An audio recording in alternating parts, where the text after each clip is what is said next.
So hello guys, there is this thing nimekuwa nikiwork on with Jumia.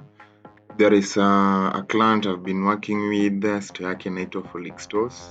Maybe you can get the link from here. You can go and check it out. But then I love the work venye imetokea. It has been successful. It's taken quite a while to work on it, but we appreciate everything venye zimetokea. And I thought it would be good if I share the idea out with other vendors so that itusaidie sisi wote, it ends up inasaidia everyone. There always a battle when you are selling on Jumia.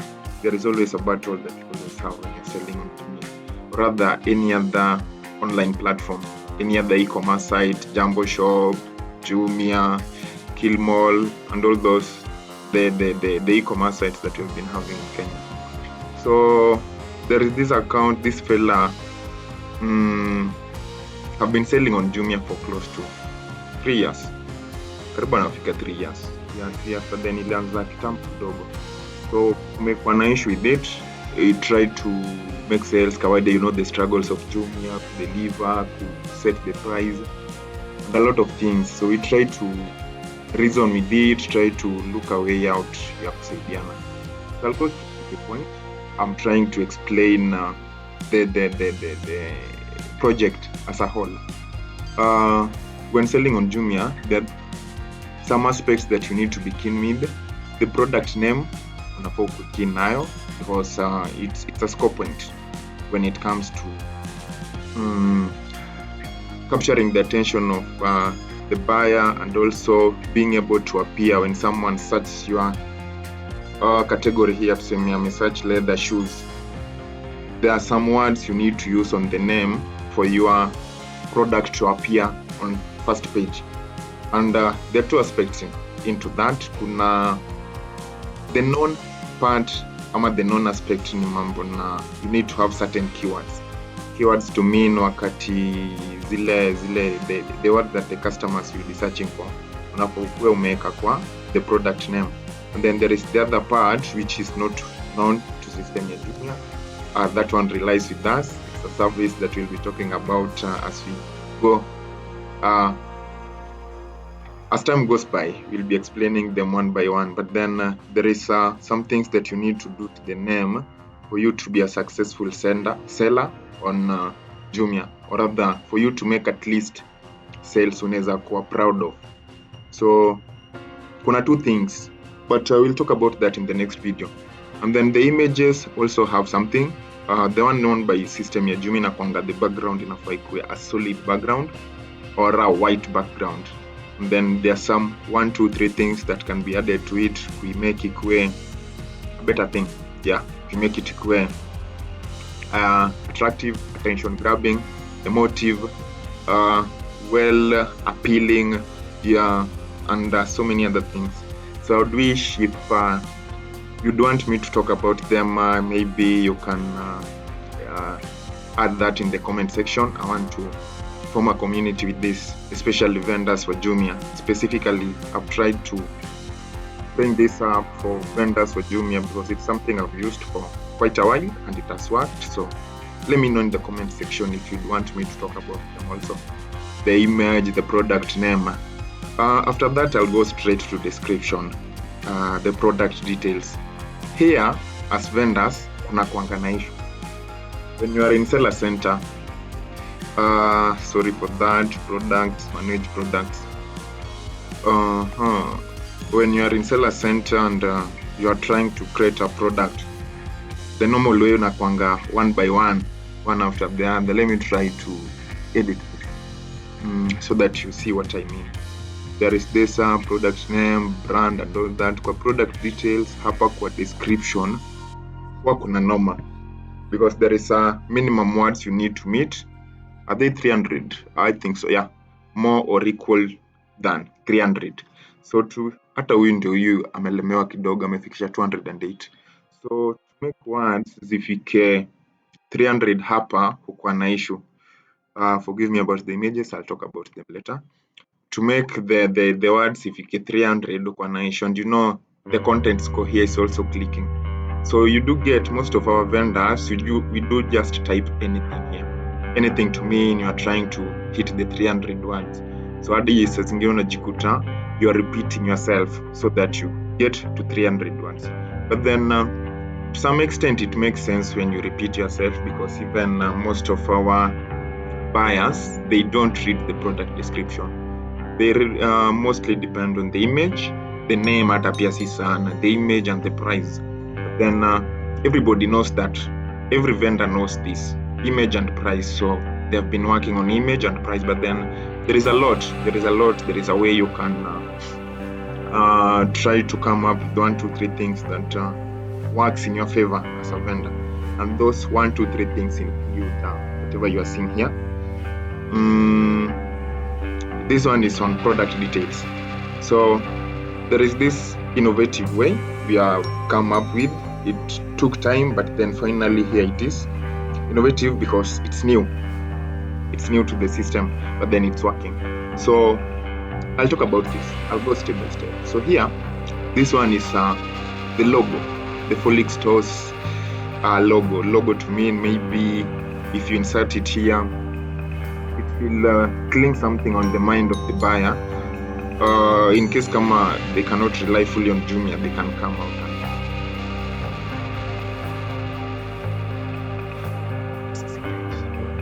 Anyway, yeah, there is that part of it. Thanks for shopping with us, and then click to browse our collection. If you look at the pop-up, click to browse our collection. It's almost close to this. Not almost, it is very close to this. In that the background is orange and then the words are white. And I find it very legit, but it is. And then this thing is clickable. Now when I move the cursor to it, the cursor changes to a finger with the point. So it's clickable. Clickable to mean if you click on it, it will open in another page. And in this case, it's opening in Folix Stores page. Or if you go back to this, if you click on it, it will open in another tab. The initial tab haitafungwa, and it will display the home page. So that is what we mean. That's what we mean when we say Folix fashion, the logo, and then click to browse our collection.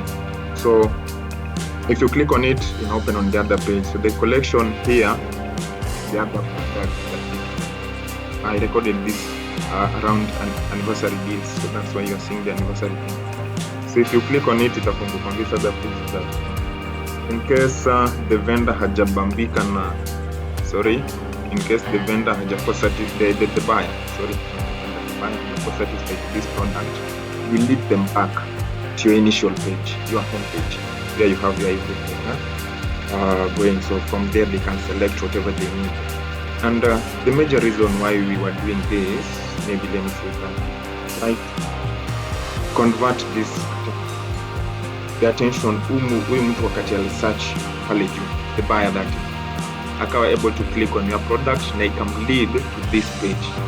We want to make sure at the end of the day there is a sale, and if not a sale, there are several other sales. The several other sales ziko hapa chini. I'll talk about it. We'll go step by step.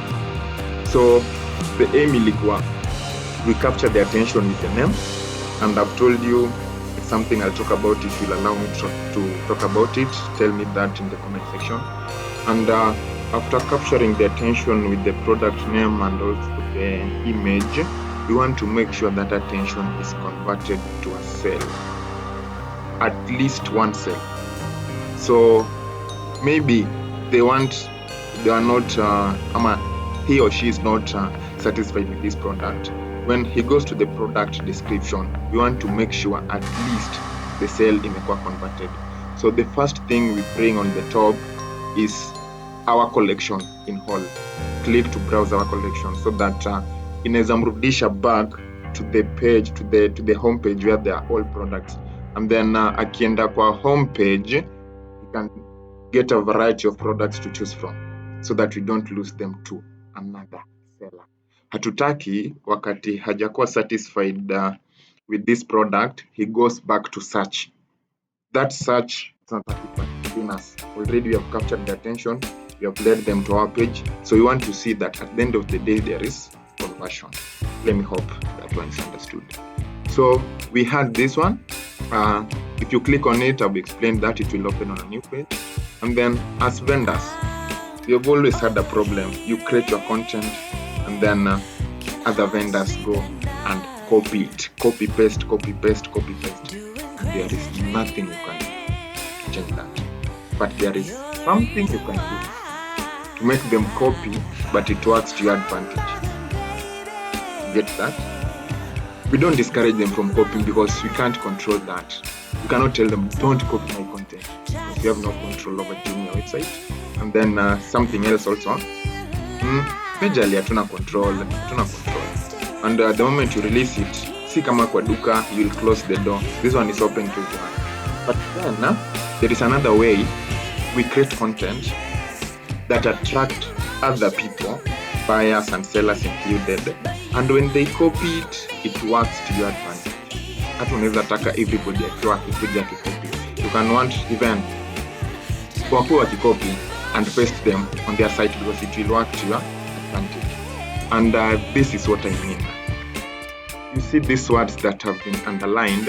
When I move the cursor in, the cursor changes. So that means it's clickable. And when it's clicked on, it still goes back to our page. So, if a vendor decides to come and copy your word, come and copy your things and go and paste on their seller center, trust me, this clicking still will be working. And when they're clicked on, let me do that as a demonstration. If you click on it, it goes back to the page. So, yeah, sorry. Where were we? Yeah. So that is a problem that we've been having as a vendor, and we came up with that solution. So we don't tell them not to copy. In fact, we want to copy as much as they can, but it will work to our advantage. So imagine a situation where this vendor, the one who is coming to copy, the copycat, copies your content and then decides to promote. You know what I mean? They'll be advertising you for free. And the links, anything that you see in here that has is underlined, when I move the cursor to that place now, it's changing to the finger. It means that if it's clicked on, it goes back to your page. Or rather, it can go back to a lot of places. But then for this one, for the demonstration and for explanation, I led it back to the home page so that at least there is that variety of products you are displaying to the eyes of the buyer so that you don't lose the buyer. That is something else. You have talked about this. Goes to the home page and then also display your logo. This logo, it can go to your website. Or rather, the buyer can come and search about it outside Jumia. Maybe tuseme amekuja akabuy this product ama hajabuy. Anaweza open somewhere else na search for Lex Fashion because the logo. And don't have pressure about this. But yeah, please have it explained. You can see underlined one. If you click on them, they lead to your page. This one was to be a solution to the copycats. The people who are coming and then copying your content. You have worked very hard, come up with English. Na English si rahisi. Convincing a buyer na Kiingereza, it's hard. But then you find yourself even you have hired somebody to do the work, but still you can't tell the people not to copy. So most of the time tulikuanga discouraged because something else, the sellers, the buyers don't read that content. But for the sake of having your products being on approved, you need to meet this 300 words. At least if you get something close to that. Hapa there was a problem, but this is something I'll work on. I'll change it. But maybe let me look for another product.